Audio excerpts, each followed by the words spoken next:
Assim diz também a palavra de Deus. Percorria Jesus por toda a Galiléia, ensinando nas sinagogas, pregando o evangelho do reino e curando toda sorte de doenças e enfermidade entre o povo. E a sua fama correu por toda a Síria. Trouxeram-lhe, então, todos os doentes, acometidos de várias enfermidades e tormentos, endemoniados, lunáticos e paralíticos, e ele os curou. E da Galiléia, Decápolis, Jerusalém, Judéia e da além do Jordão, numerosas multidões o seguiam. Amém? Pode assentar, vamos meditar nessa palavra. Então, eu coloquei aqui como introdução, assim, Jesus em sua missão deseja alcançar pessoas que sofriam por motivos diferentes, doentes, acometidos de várias enfermidades e tormentos, endemoniados, lunáticos, paralíticos, mas havia algo em comum entre eles. Por isso, Jesus inicia pregando, lá no versículo 17. Arrependei-vos, porque está próximo o reino dos céus. Esse é o problema, né, que cada ser humano tem. É desejar que em seu coração haja arrependimento. E Jesus fez aquilo que João Batista também fez, né? Pregando, dizendo, arrependei-vos, porque está próximo o reino dos céus. Aprendemos algumas lições que são muito importantes e resultados que assim também ocorrem, né? Com essas lições. E um dos primeiros aqui que nós aprendemos é arrependimento e renúncia. Se nós não arrependermos, né, dos nossos pecados, se nós não renunciarmos daquilo que não agrada a Deus, não tem como, né, prosseguir. Então, dentro desse primeiro objetivo aqui, eu coloquei assim: para entrarmos no reino dos céus, é necessário transformação de vida. O pecado deixa de ser prioridade em nossas vidas e deixa de ser prazeroso e passa a ser incômodo e indesejado. Então, veja bem, aquilo que nós fazíamos, né, e era bom, era gostoso, nós já não sentimos mais prazer por isso. Então, a gente busca uma vida nova. E o Senhor Jesus, né, assim disse, conforme eu até já li aqui no versículo de número 17, do capítulo 4 de Mateus. Daí por diante, passou Jesus a pregar e a dizer: arrependei-vos, porque está próximo o reino dos céus. Então, o evangelho do reino é um evangelho de renúncia. Muitas das vezes pessoas, né, querem apenas o evangelho da graça. Ele existe, que é pela graça, conforme assim Martim Lutero afirmou, né, que nós somos salvos mediante a fé. Isso não vem de nós, é de Deus. Mas também é um caminhar, né, de duas pernas, né? O evangelho do reino, ele exige renúncia e obediência. Não tem como apenas a gente querer o reino dos céus e não se arrepender do nosso pecado. Outra lição que nós podemos, né, aprender aqui é que Jesus foi até os necessitados. Então a gente vê, né, que Jesus percorreu. Vemos Jesus percorrendo por toda a Galiléia, pregando o evangelho do reino, curando doenças e enfermidades que incomodavam as pessoas. Mas também vemos o Senhor Jesus não só apenas indo ali em locais abertos, mas também a palavra de Deus mesmo que diz para a gente, não sou eu que estou dizendo, que ele pregava dentro das sinagogas, né? Não discriminava o costume e a tradição dos religiosos, que assim fazia. Porém, ele ensinava o que? A verdade, que liberta e cura.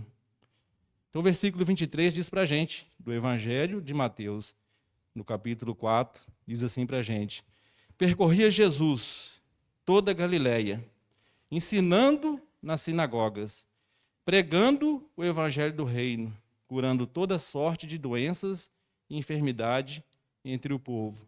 Então, a gente vê aqui que Jesus não ficou limitado entre quatro paredes, né?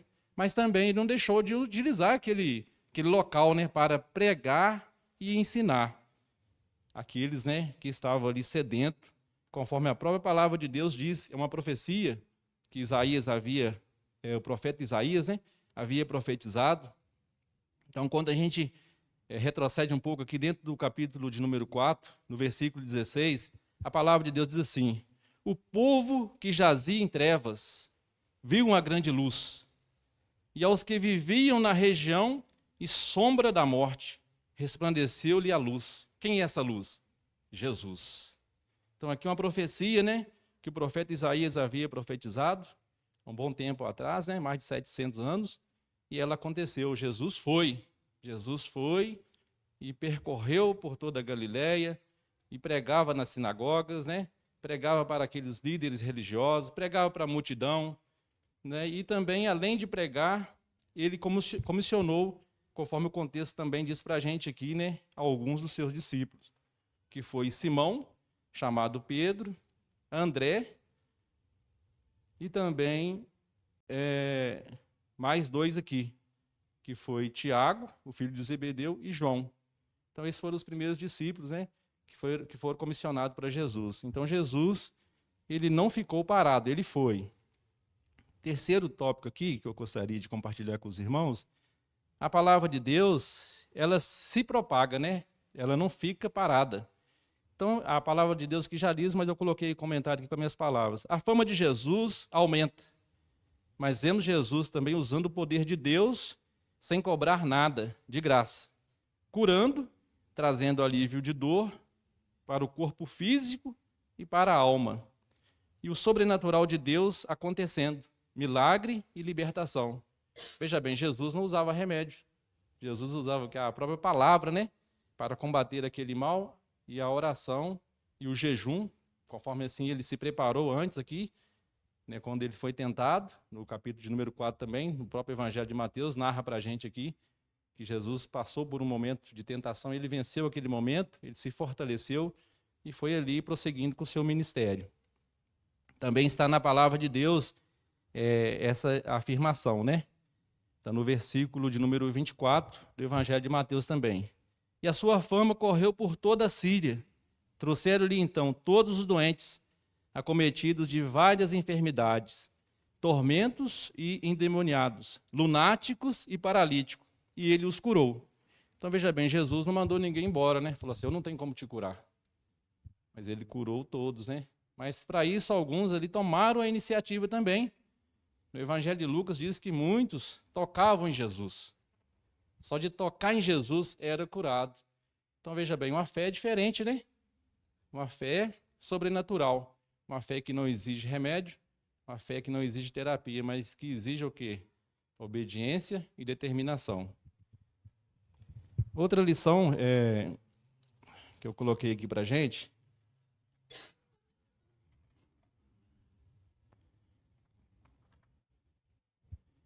Jesus sendo atraído, né, e aceito pela multidão. Jesus conhecendo o coração e o desejo de cada pessoa, mesmo que fosse por aquele momento, né, de dor, aquele momento de desespero e necessidade, mesmo assim, ele não os julgou, ele os curou. Está no versículo aqui de número 25, que diz assim, que eu até já li, é os 25. E da Galiléia, Decápolis, Jerusalém, Judéia e da além do Jordão, numerosas multidões o seguiam. Então a gente vê aqui que muitas pessoas, né, seguiam Jesus, né? Certamente ali, eu não quero criar aqui nenhum pressuposto, mas certamente alguns ali, né, iam apenas, né, pelo milagre, iam apenas pela dor, iam apenas ali pelo aquele sofrimento, né? Mas mesmo assim Jesus não recusava aqueles que iam até ele. Ele ouvia o seu problema, ouvia a sua necessidade e ali operava a cura. Por quê? Porque também havia naquelas pessoas o desejo de ser curada. E nós também, né, devemos ter esse desejo. Foi aquilo que nós aprendemos hoje de manhã, uma grande lição, né, hoje, no culto pela manhã, com o pastor aqui, o Wendel, ele trouxe para a gente aqui um grande ensinamento, né, que o mais importante é a gente aprender com quem sabe ensinar, o que Jesus fez aqui, né? Ele ia percorrer por toda a Galiléia ensinando nas sinagogas. Então, quem pode nos ensinar a ser um missionário? Jesus. Eu estou aqui apenas utilizando aqui o recurso que é a palavra de Deus e esse momento que ele me deu, nessa oportunidade, mas todo o ensinamento aqui ele vem pela palavra, né? E com quem pode ensinar? Quem pode nos ensinar? Jesus. Então, Jesus, ele percorria e ensinava e instruía os seus discípulos, né, e aquela multidão, e alguns ali se tornaram, né, divulgadores, né, da sua palavra, conforme eu li aqui. Alguns dos discípulos que já foram ali comissionados, conforme eu disse. Simão, chamado Pedro, André, e também mais dois aqui, né, no momento aqui, Tiago, filho de Zebedeu, e João, o seu irmão. Então a gente vê que diante daquela multidão, né, já alguns aqui foram já comissionados para uma missão.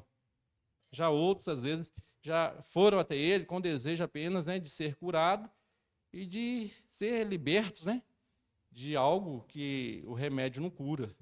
A libertação da alma, a doença, né, que às vezes pessoas sofrem, né, com doenças da alma, onde o inimigo ataca e as pessoas acham que a enfermidade é física, mas na verdade ela é espiritual.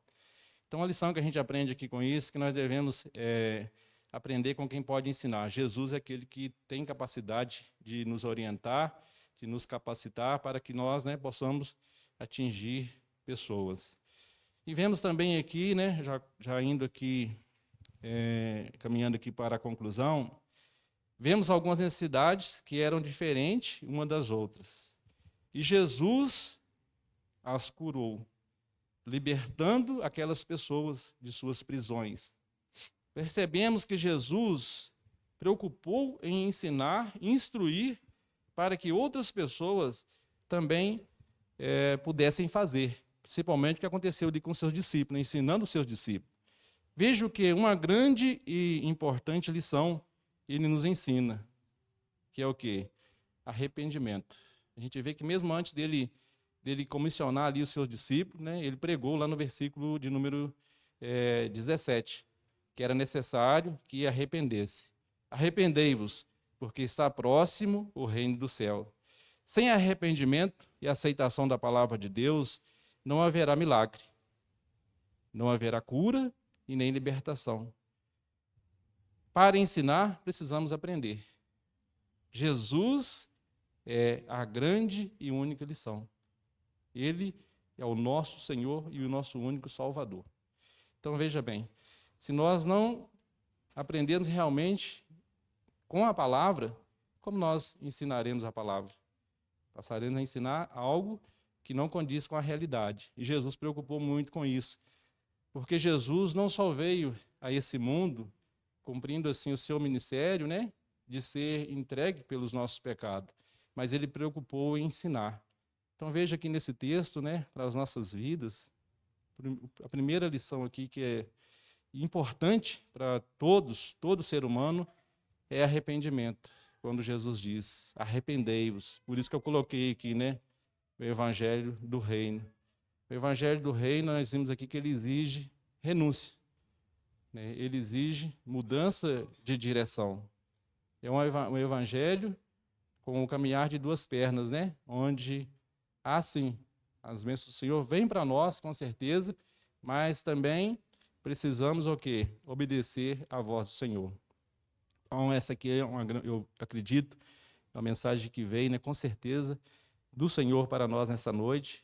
Se você ainda não tomou uma decisão na sua vida, de você é uma pessoa, né, que tem andado aí sofrendo, às vezes toma muitos medicamentos, né, procura médicos e não consegue resolver o seu problema. Eu digo aqui para você nessa noite, a sua solução é Jesus. Você que ainda não tomou a sua decisão, você tem o privilégio nessa noite, né, de se manifestar e dizer, né, eu me arrependo e quero ser uma pessoa diferente. Quero mudar de direção. Quero mudar a minha vida. Quero mudar a minha história. Assim Jesus, né, deu a oportunidade para muitos. Infelizmente, há alguns, né, que apenas iam até Jesus pela necessidade física, mas não zelava pela necessidade espiritual. A palavra de Deus diz que havia 10 leprosos, né? Apenas um leproso, quando foi curado os 10, um leproso apenas, estrangeiro, voltou para agradecer a Deus, agradecer o Senhor Jesus, né? E o Senhor Jesus, além da cura física, deu para ele a cura espiritual. Então, olha bem, Se você ainda não tomou a decisão, você tem essa oportunidade de tomar a decisão de arrepender, né, dos seus pecados. Porque, conforme a palavra de Deus diz aqui, né, está próximo o reino dos céus. Jesus pode voltar a qualquer instante. E a volta de Jesus agora ela será diferente. Nós sabemos que a palavra de Deus, né, nos garante e nos afirma que ela será diferente. Ele veio a primeira vez para nos dar essa grande oportunidade de arrependermos de tudo aquilo que não agrada o nosso Deus e tomarmos uma decisão de aceitá-lo como nosso Senhor e Salvador. Mas quando ele retornar, ele vai retornar para o juízo, para a condenação eterna, né? E hoje você tem o privilégio de ter a salvação eterna. Caso você tenha feito já essa escolha, caso você é uma pessoa que se arrependeu dos seus pecados, né? Uma pessoa que tem prazer de meditar na lei do Senhor, uma pessoa que tem prazer nos ensinamentos do Senhor Jesus, glória a Deus por isso. Porque é muito importante, né? A maioria das vezes preocupamos com tanta coisa e deixamos as coisas do Senhor, né, para um segundo plano. E às vezes ele é a única, às vezes não, sempre ele é a única solução para o seu problema. Amém? Gostaria aqui, né, de orar mais uma vez, agradecendo a Deus por essa rica oportunidade que ele nos dá nessa noite. Então convido você a fechar o seu olho e concentrar, né, no Senhor, conforme você com certeza já está concentrado, mas vamos fechar os nossos olhos e vamos orar. Senhor, nosso Deus e Pai, nós te agradecemos nessa noite, Pai, por este momento, quando a Tua palavra nos orienta aqui no versículo de número 17, para que haja arrependimento em nossos corações, Senhor. E também, quando João Batista diz que precisamos confessar os nossos pecados, Senhor, quando ele pregou ali o evangelho do arrependimento, de confissão de pecados, Senhor. Nós estamos aqui, Senhor, com esse propósito, Pai. Te pedir ao Senhor que nos ajude a acertar mais, que o Senhor nos dê, Senhor, sempre a visão, Senhor, do reino do Senhor, Pai. Que nós não ficamos apenas olhando aqui para esse ambiente ao qual nós vivemos, um local gostoso, maravilhoso, mas sabemos que no Senhor é melhor, Pai. Mas para que possamos entrar no Teu reino, precisamos fazer escolha. Precisamos, ó Deus, valorizar o Teu reino, Pai. Valorizar a Tua palavra, Senhor. Valorizar, Senhor, todos os Teus ensinamentos. Nós pedimos ao Senhor também que nos dê uma semana de paz, uma semana de bênção, sobre os Teus cuidados. Que o Senhor nos leve para os nossos lares em paz. Que nos dê todos os livramentos que nós, assim, Senhor, necessitamos. Os livramentos visíveis e aqueles que nós não percebemos, os invisíveis.